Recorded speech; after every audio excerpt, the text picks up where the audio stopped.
Olá a todos, boa tarde. Como sempre, espero que estejam muito bem. Esta é a minha atualização da situação da linha de frente no conflito da Ucrânia. E hoje vamos falar de duas coisas: um novo avanço na frente, uma nova localidade capturada. E depois vamos comentar sobre a última proposta de Vladimir Putin ao lado ucraniano. Então apenas esses dois temas, um vídeo um pouco mais breve para hoje.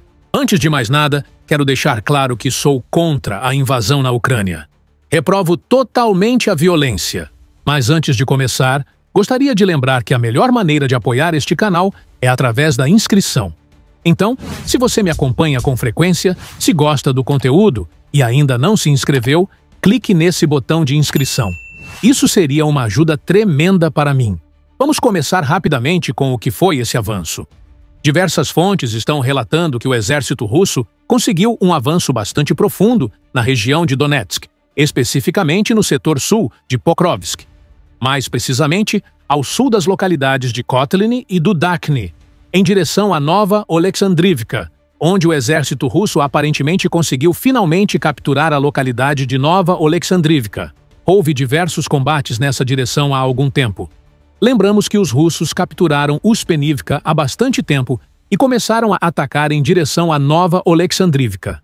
Mas o exército ucraniano contra-atacou vários avanços russos em Uspenivka e conseguiu impedir que esses ataques russos progredissem em direção à Nova Oleksandrivka. E, inclusive, o exército ucraniano também conseguiu recapturar a localidade de Uspenivka. Isso aconteceu algumas vezes. Nós comentamos sobre isso na época. A batalha por Uspenivka foi marcada por diversos ataques, contra-ataques, mais contra-ataques e assim por diante.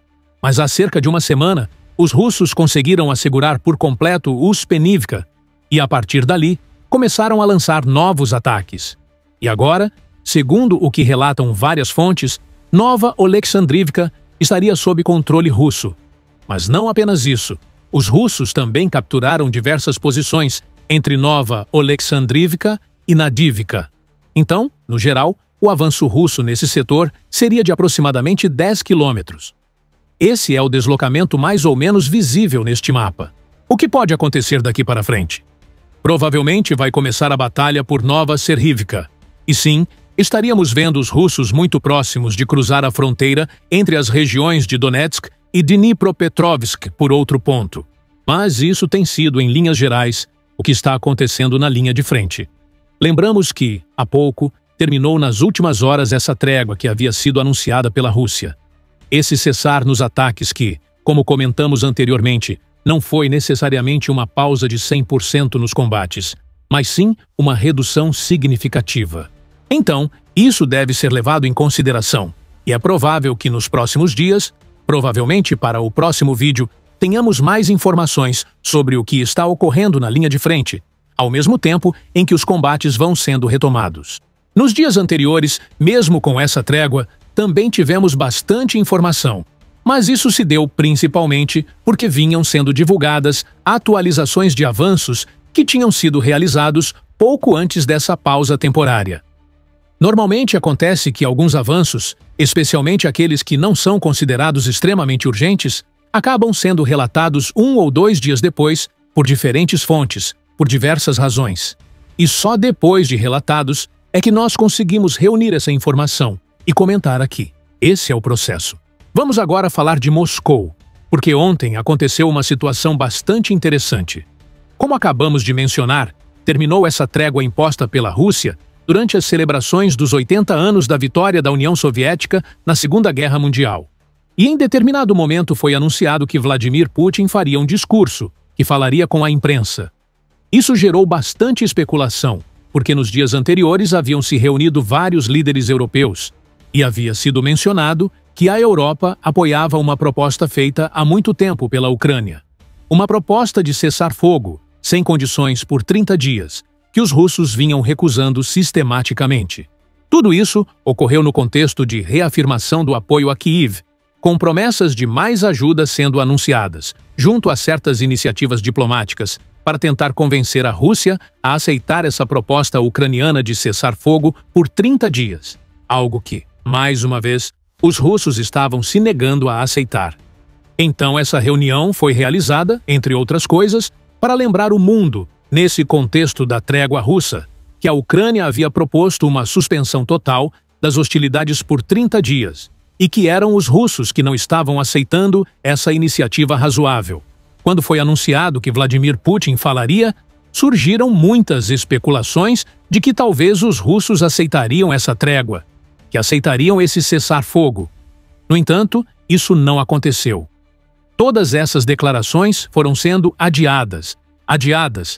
Não saberia dizer exatamente quantas horas se passaram desde que, supostamente, tudo isso seria feito, até que, finalmente, as declarações ocorreram. Houve várias horas de diferença entre o anúncio do horário em que iria ocorrer e o momento em que, de fato, a declaração aconteceu. E só por volta de 1h30 ou 2 horas da manhã em Moscou foi que Vladimir Putin falou com a imprensa. Havia muita especulação também sobre por que tudo isso havia sido adiado por tanto tempo. Talvez tenham ocorrido várias discussões internas sobre o que seria anunciado, aperfeiçoando as palavras, ajustando os termos. O que se comentou em alguns lugares é que, inicialmente, os russos iriam aceitar o cessar-fogo, mas depois preferiram não fazê-lo. Não saberia dizer os detalhes, sinceramente, porque há muita informação que não é divulgada. São conversas a portas fechadas. Mas o que efetivamente ocorreu foi que Vladimir Putin falou com os meios de comunicação e ofereceu algo que, na verdade, é muito importante. Algo que, por vezes, acaba sendo ignorado. Fala-se que essas declarações de Vladimir Putin não disseram muita coisa, mas eu acredito que sim, porque foi anunciada a disposição da Rússia em retomar as negociações diretas entre Rússia e Ucrânia. É importante lembrar que existiram negociações entre Rússia e Ucrânia anteriormente, mas elas aconteciam com a mediação dos Estados Unidos. E a realidade é que essas negociações eram, na prática, negociações entre Rússia e Estados Unidos, e entre Estados Unidos e Ucrânia. Não havia uma negociação direta entre os três lados. Isso tornava todo o processo bastante ineficiente, e foi por isso que, ao longo desse tempo todo, não se chegou a lugar algum. Além disso, nesse mesmo período, os norte-americanos ameaçaram, em diversas ocasiões, se retirar completamente desse processo de negociações. E acredito que, em certa medida, o que Vladimir Putin fez aqui foi se antecipar a tudo isso e dizer: muito bem, vamos negociar diretamente com os ucranianos. E o curioso é que Vladimir Putin ofereceu que essas negociações fossem realizadas dentro do marco das negociações de Istambul, na Turquia, aquelas que aconteceram entre os meses de fevereiro e abril do ano de 2022, se não estou enganado. Eram negociações que, em determinado momento, se esperava que tivessem êxito, mas que, de um momento para o outro, colapsaram. Não existe um consenso claro sobre o que exatamente foi negociado naquela ocasião. Existem várias versões, mas comentava-se que os russos queriam impor que a Ucrânia se mantivesse neutra, com um exército reduzido, com direito de veto por parte da Rússia sobre determinadas iniciativas, e assim por diante. E os ucranianos criticavam duramente essas propostas, dizendo que tudo aquilo deixaria a Ucrânia completamente vulnerável a uma nova invasão russa.